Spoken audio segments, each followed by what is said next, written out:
Trader profile basically means what kind of trader are you? Okay, are you a scalper? Okay, do you like to day trade? Are you a swing trader? Or are you like a position trader? Okay, this is very important to establish. Okay, one more thing that I want to highlight is that maybe you want to day trade. Okay, you like day trading, you enjoy it, but maybe you are working, maybe you have a full-time job. Okay, so it's not possible for you to day trade. So in that case, even though you like to day trade, but your lifestyle right doesn't fit a day trader lifestyle, because maybe if you want to day trade, you need to be staring at charts the entire day, and that requires you to be at home instead of at work, working for someone. Okay, so make sure to consider not just what you like to do, but whether your current lifestyle is able to accommodate it. Okay, so if you are still struggling as a trader, do not quit your job yet. If you have a job, right, don't quit your job to trade, because it's been very stressful for you, and you haven't proven to yourself that you are able to make money consistently. Okay, so what you should do is try to fit your profile, means what you like, uh, with like your lifestyle. So if let's say you you are working, okay, and you can only see the charts in the night, so you might want to consider swing trading in the night. Means every night when you go home, maybe that's like 8 p.m., right, 9 p.m., go home, take a look at the charts, okay, and say, okay, I'm going to take this trade, and I'm going to close it in maybe within the week, or I just hold it for a couple of days. Okay, so step number one is you need to identify your trader profile. Okay, so now let's move on to step number two. Okay, so step number two involves risk management. Okay, risk management is very, very important. In fact, risk management comes even before trading strategy. You notice over here that point number two, or rather step number two, is risk management, not about strategies, not about how to take profit, not about your stop loss, but your risk. Okay, because in trading you can never get it right 100%. Okay, think about it. You cannot even get it wrong 100% of the time, right? Even if you want to lose money every single time, you can't lose money every single time. So why do you think you can expect to make money every single time? So you can't, right? So that's where risk management come into play. Okay, it doesn't matter how profitable a strategy is if you do not have risk management in play. So always have your risk management in play as part of your trading plan. Okay, so normally we recommend to have just like 1 to 3% per trade. So if let's say you're trading a $10,000 account, 1% would be $100. So each trade you should risk $100. Okay, so of course there's different types of risk management. There is adaptive position sizing, which we teach. Okay, if you have not watched this, watch our other video about how to position size your trades. Okay, if not, you do a fixed position. So what's the difference? Okay, in adaptive, it means that let's say every trade you risk $100, okay, and it considers that each trade you have different stop loss. Maybe this trade you have a 30 pip stop loss, next trade you have 100 pip stop loss. So of course, if your stop loss is wider, then you're going to have a bigger position. Sorry, if your stop loss is wider, then you're going to have a smaller position size. Okay, but if your stop loss is tighter, okay, that means you want a bigger position size. Okay, that's adaptive position sizing. Okay, fixed position sizing means that for example, every single trade you trade 0.1. Okay, 0.1 is actually a mini lot. Okay, we don't really recommend this because if you're not careful, okay, and you have a trade which has like 100 pip stop loss, and you trade 0.1 versus a trade that has 0.3, okay, the 100 pip stop loss is going to damage your account quite badly, correct? Because you are trading 0.1, you're trading a bigger position size even though your stop loss is wider. Okay, so but a fixed position sizing is the fastest way, it is a better way to grow your account, because you, in a sense that you are trading bigger. Okay, and when your stop loss is wider, you're still trading big. Okay, but if you are a beginner, we still recommend towards adapting the adaptive position sizing. Okay, so check out other video. Okay, now to the step three. Okay, step three, we want to talk about market conditions. Okay, so your trading plan has to define what kind of market conditions that you are trading.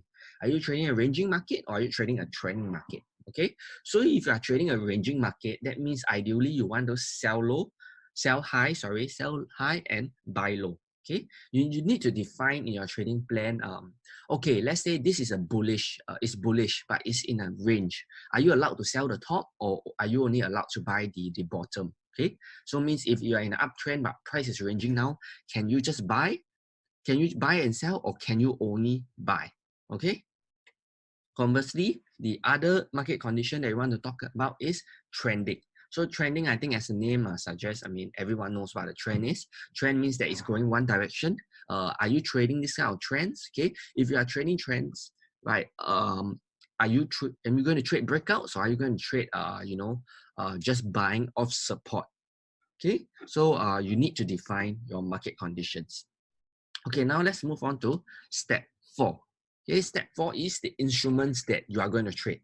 Okay, in our channel, we trade Forex, but this trading plan is not like this 7-step process. It's not restricted to Forex. Okay, regardless of whether you're trading stocks, options, futures, indexes, whatever, you must always have a plan in play. Okay, so we always say that, it's a very common saying that if you do not plan, you plan to fail. Okay, and that's very true when it comes to trading. Okay, most people lose money because they don't prepare. Okay, on Saturdays, Sundays, they're out having fun with their family, and that's all good.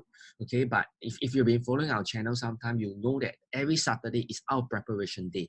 And the reason why we are successful is because every Saturday we look through the trades that we've taken, and we look through the markets, right? We plan ahead, we prepare. Okay, we prepare hard using this trading plan that we have created.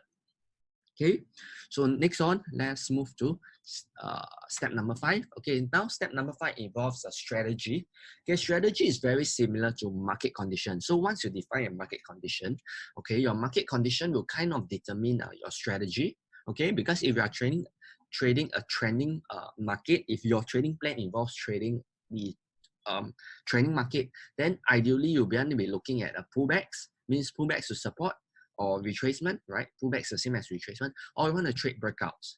Okay, then if you are trading a ranging market, then of course your strategy will be the range. Okay, then as we said earlier on, if it's a range, are you allowed to buy and sell both ends of the range, or are you only allowed to follow the trend? So if it's an uptrend, you only buy. If it's a downtrend, you only sell the top of the range.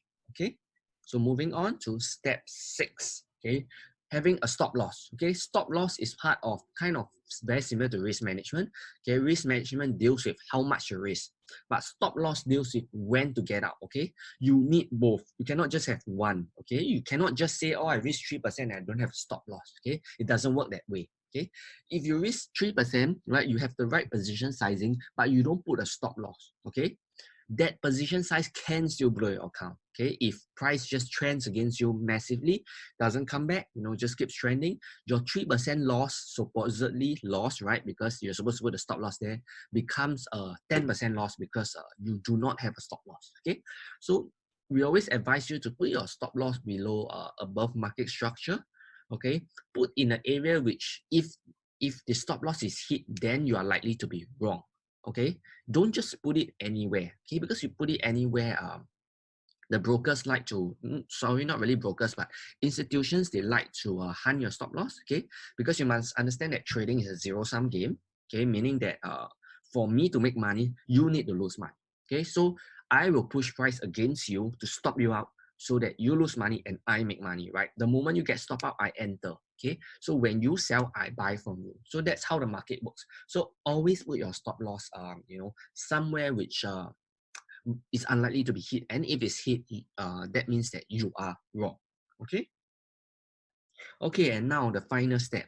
Okay, the final step deals with trade management and take profit. How are you going to take your profits? Okay, you handled the downside. Okay, most importantly is to handle the downside.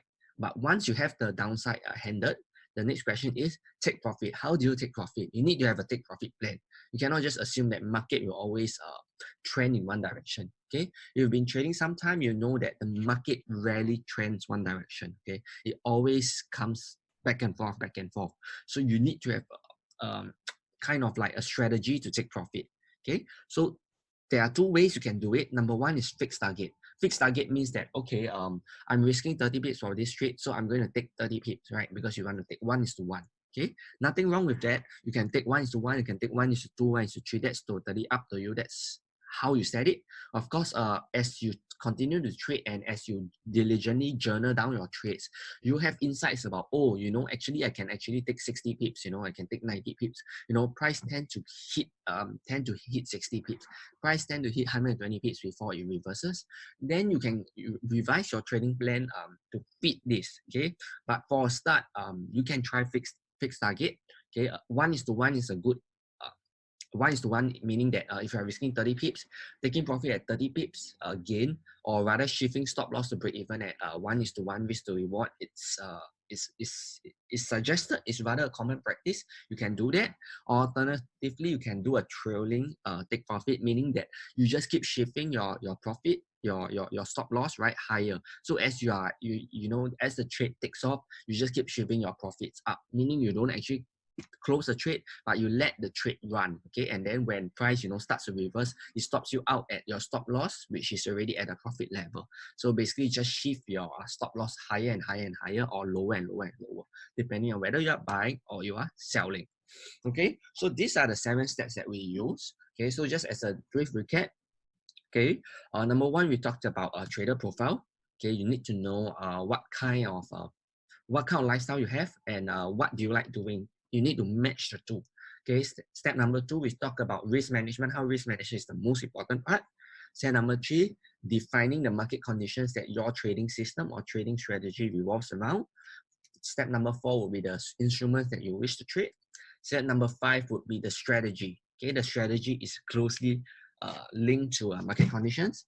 And number 6 will be the stop loss. When are you going to get out? Okay, because it's not important. It's not just pivotal that you have proper risk management, but you must exit when you are wrong. Okay, that's how you reduce your losses. And step 7, we talk about how you need to take profit, right? Because market doesn't always trend one way. Okay, so this sums up this lesson. Okay, if you need more help for our trading, you know, coming out of trading plan, or if you have a question, a comment down below, write into us at support@financialmarketwizards.com. Okay, and if you're new to our channel, please subscribe. Okay, we are trying to come out at least 2 videos like this every single week to teach you more, right? To cover the basic concepts, because we understand that a lot of you do not have a firm understanding of the foundations. Okay, and we always say that you need to have a strong foundation, because whatever you build, right, tricks, strategies, tips that we give is built on your foundation. Okay, so if you don't have a strong foundation, then building all these tips and tricks on top of it is it's not going to work. Okay, so you need to have the basics nailed down. Okay, and this is one of the basics that you need to have if you want to be a profitable trader. Okay, and as always, you have any questions,